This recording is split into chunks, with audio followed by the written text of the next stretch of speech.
Yo, what is up guys, Ghost here, welcome back to Stormgate Central. So today we've got a big old news roundup, lots of things that have come to light over the past couple of days. We've got some very exciting new comments from Stormgate's lead 1v1 designer from a recent interview about creep camps, the Infest mechanic 3v3 mode, and even some new information on the third faction. And then, as I'm sure many of you can tell from the title of the video, I will be giving away my Kickstarter beta key since I was lucky enough to get into the game without it. So stay tuned for that. If you guys do enjoy the content here on the channel, hit up that subscribe button. It's absolutely free. It won't cost you a penny, but it really does help the channel out. There's going to be plenty more Stormgate to come over the next months, and with your support, years. So thank you guys so much for that. So I thought it'd be fun if we started this video off with some statistics. You're all RTS fans, right? So you guys must like statistics, surely. So Steam recently posted the top played demos from the next fest on the 8th of February, and I was happy to see that Stormgate was the second most played game overall, which I think is a very positive sign for the future. By the way, those other games, Homeworld 3 and Pacific Drive specifically, I gave those a go as well, and they were most enjoyable, so I just thought I'd give them a bit of a shout out here if you guys wanted any games to check out. Now, if you're like me and you've been playing Stormgate feeling like there are an overwhelming majority of pro-Infernal players represented at the top of the leaderboards, you would be correct. But there is a pretty big difference between the lower leagues and the Master League. So if we take a look at the distributions across all leagues, the Vanguard have a much higher pick rate than the Infernals at 61.2%, well, you know, which makes sense because they're simpler to grasp and understand, and it's kind of similar to what most people know, right? But the Infernals have a significantly higher win rate at 56.2%. Meanwhile, if we then take a look at the Master League, here we see the pick rates actually completely flipped around. So 60.1% of players are now choosing Infernals, and the win rate is even higher at 58%. Now, I must mention that the current goal of these playtests is not to perfect the balance of the game. That's of course going to come much later on. We all know there are several things that are slightly overtuned. The Shadow Flayer's AoE damage, to name one of them. I'm sure that if you're a Vanguard player like me, you've lost an entire screen of Hornets to a couple of those bad boys by now, and I'm sure these issues will be addressed in a future patch. But I'm actually quite impressed that the win rates for both races are actually this close to 50%, considering the balance of the game is in such a very early state. So I think they're definitely on the right track there, and I know that they always make a bunch of sweeping balance changes to each and every beta build that they put out. Now, if you're sad that the Stormgate Next Fest open beta has ended, I have some good news for you. The Frost Giant team have decided to keep the rest of this beta phase open for streaming and content creation until it ends on March the 11th, which is awesome because that means that I'll be able to provide you guys with more videos.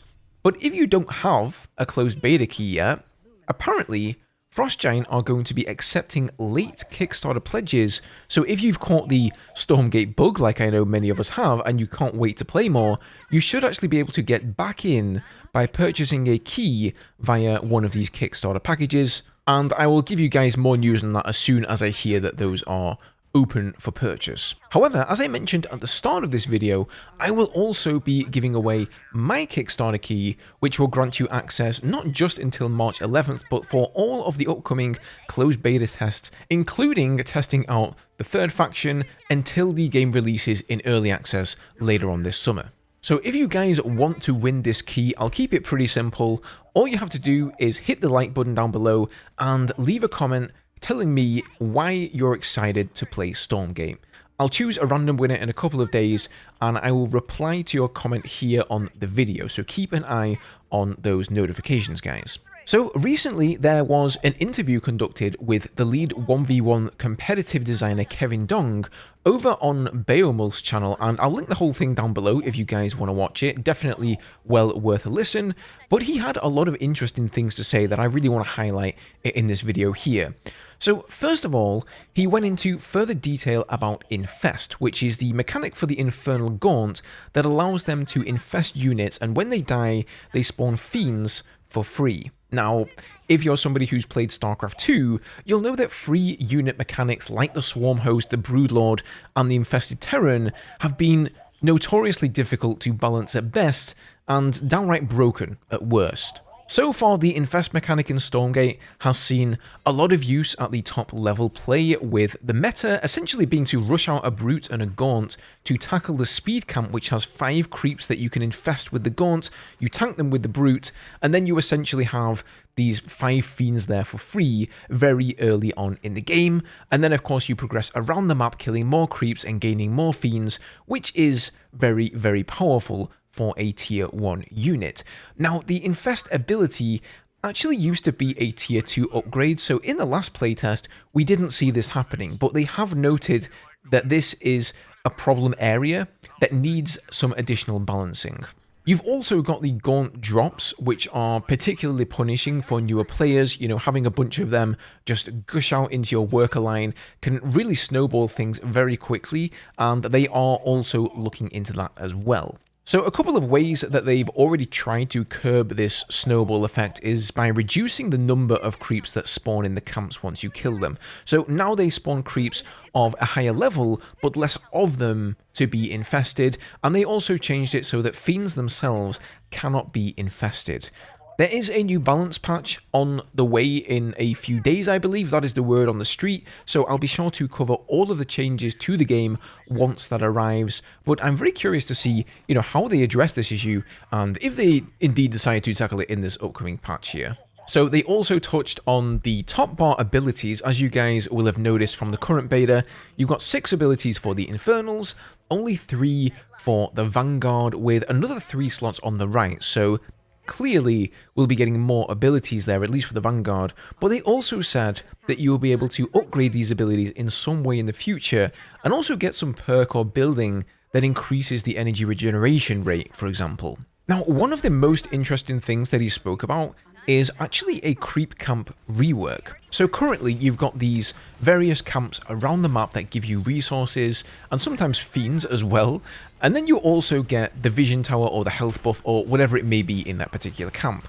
But he said that in the future they're actually going to rework them entirely so that map control is more important, and so that the creeps will feel like they matter more in the game. Now, they also spoke a little bit about the 3v3 PvP mode, which is not to be confused with the 3-player versus co-op mode that is already in the game, and that is actually going to have the heroes from the co-op mode, though, available as well, and their goal here is to design a 3v3 mode that is quite different to 1v1. So the way that most RTS games have tackled this in the past is they basically take the 1v1 mode and simply scale it up to 3v3. But Frost Giant have something entirely bespoke planned for Stormgate.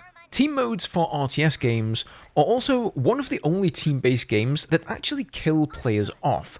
Almost every other game you can think of, whether it be a MOBA or a shooter, you know, you always respawn and join your team again, and you either win as a team or you lose as a team. But in StarCraft, for example, you can just kill somebody and then they're out of the game entirely, waiting in the lobby for their friends or to finish or just spectating, which is obviously, you know, not a great experience for an RTS that wants to put social integration at the forefront of its design philosophy. So whilst he didn't confirm exactly what the win conditions are going to be, he did say that you won't be able to be eliminated as an individual player. You can only lose as a team.